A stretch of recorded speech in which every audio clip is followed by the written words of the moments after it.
It was supposed to be a fun-filled 2 weeks of hiking rugged trails and gathering information for her next book, but all those plans were cut short, and she had to rush home to be by her dying mother's side.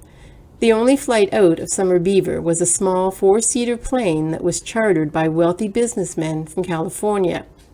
30 minutes into the flight, disaster strikes, leaving Olive and one other survivor in the middle of a vast, unforgiving wilderness.